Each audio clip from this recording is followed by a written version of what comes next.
Welcome to this week's OK at Work with myself, Sarah Sawyer, and my colleague, Russell Berger, with the Labor and Employment Group at Offit Kurman. So this week, we're going to talk a little bit about safety in the workplace. So over the last year, obviously, we've been talking a lot about keeping employees safe from COVID and kind of the health aspect of things.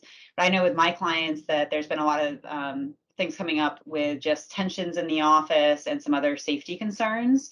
I recently worked with some folks on just securing their office and just different tensions that were going on within the office that, tensions are a little bit high. And I've been kind of hearing that just generally, just both based on some of the things that have gone on in the last year and just people returning to the workplace and some stressors that they might have at home and just kind of all of those things boiling under the surface and kind of looking for ways to figure out how to keep their employees safe and keep a good environment within the workplace. And then also trying to figure out, well, what is my liability if something physically violent happens? If one employee, beats up another employee or a client or customer gets into an employee's face.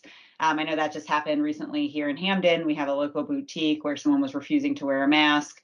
There was an altercation that occurred that could have resulted in a physical assault. So, what are employers looking at when things like this happen, Russell? Yeah, well, like a lot of things, I think the building blocks for this start with a good foundational handbook and policies that could be included in a handbook. So that's things like an anti-violence policy in the workplace, an anti-harassment, anti-bullying policies. So, if you start off with those policies and you manage the bullying, you manage the behavior before it escalates, that can be an effective way to head things off at the pass.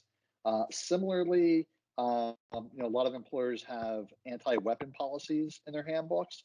So, and depends on your state and where your employees are and what kind of the culture of that environment is like.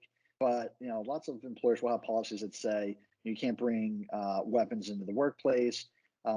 Again, to some folks that might seem like a pretty basic, simple, easy to implement policy, and for others it probably seems like a affront to their constitutional rights. But you certainly can have that type of policy as an employer.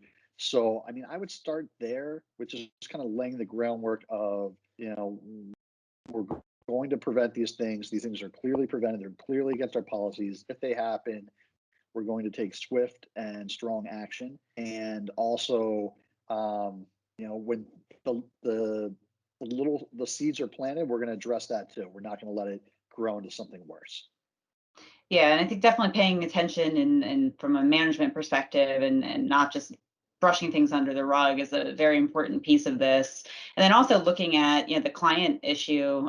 If you've got a business that's client facing and clients coming in, things like that, having a policy around, well, what do we do if something happens in that circumstance? What is our policy when clients or customers act inappropriately, which all of us would hope wouldn't happen, but especially when you're dealing with the general public, that's not always the case. So having good policies in place there, and then if something does happen, knowing what to do from there. So a lot of times, obviously, there can be criminal charges involved with that, but also just if an employee is injured in some way, workers' compensation is often, usually triggered in those circumstances. So just as far as from a liability standpoint, but I mean, I think it's really above and beyond just what's the liability and what's the risk. I mean, it's obviously the bigger issue of, well, we want to make sure that employees have a safe place, they feel safe coming to work, and that they want to stick around and continue doing good work for you. So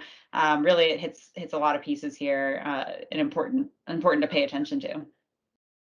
Yeah, and another note, it's a little bit off on a tangent though, is I mean, you should certainly talk to your insurance broker about this too. I mean, there's different insurance policies out there that might protect you and give you some coverage for these unexpected things. I know I work with a client that does this type of work, and we do it internally at our firm where we have training on what to do, if there's violence in the workplace, and we get into some of the active shooter type scenarios. So, I mean, those are things. If you're retail and you think it's confrontational and you think you're more likely to encounter these situations, then there's training resources available for you as well. Yeah, and can be simple fixes too. I mean, I know a lot of places have cameras and have signs that say, you're being recorded, and sometimes those types of things can act as deterrents. But so there's a lot of different things to consider there, and this is one of those areas of training where you want to really give a thought to how to make sure the training is effective and absorbed by your employees so that they feel safe and they know what to do if they're seeing something happen in the workplace. So something to keep in mind as everyone comes back into the office and things reopen for sure. Yeah, definitely. I mean, and those trainings can be effective. I mean, if there's an active shooter, run, hide, fight. That's been drilled into my head from watching this training every year. So, I mean, there's some resonance to it for sure. It's right up there with stop, drop, and roll, right? Well, thank you, Russell, and we'll see you next time. Thanks, Sarah.